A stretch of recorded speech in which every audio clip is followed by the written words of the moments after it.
राजू बाबा and musical group थोड़ा सा जियो हमारे दिल के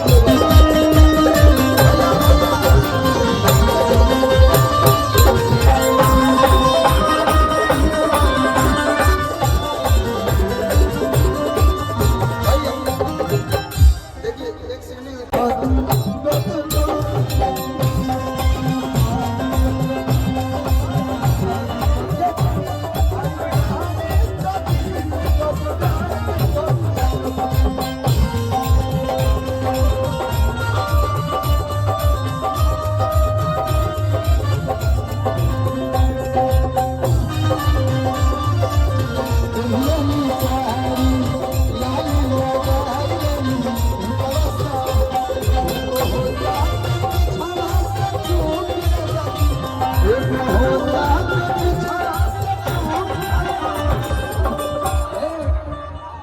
एगो होता ते पिछड़ा से चूक राजा जी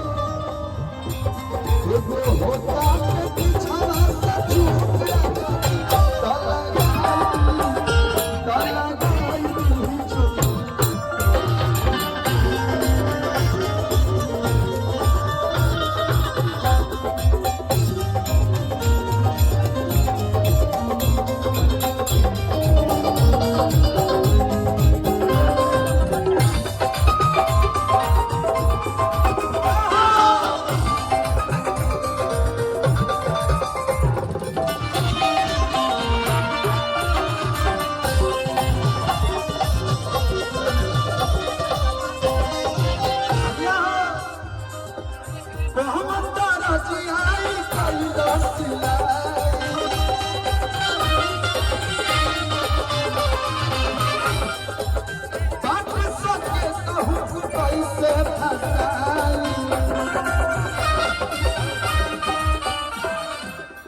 देखिए अगर आप लोग नहीं बैठिएगा तो पीछे से लोग ईटा ढेला चला रहे हैं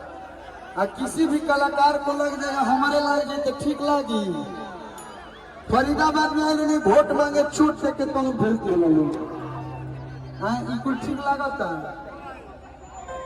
हमारा क्या देश हो गए बचाए कि तो हम अपन एडवांस में बोनस में गावत हैं। बैठ जाइए बैठिए बैठ जाइए भैया निवेदन है हाथ जोड़ रहे हैं ये कुल कर लो भैया देखो बैठल हो बैठ जाइए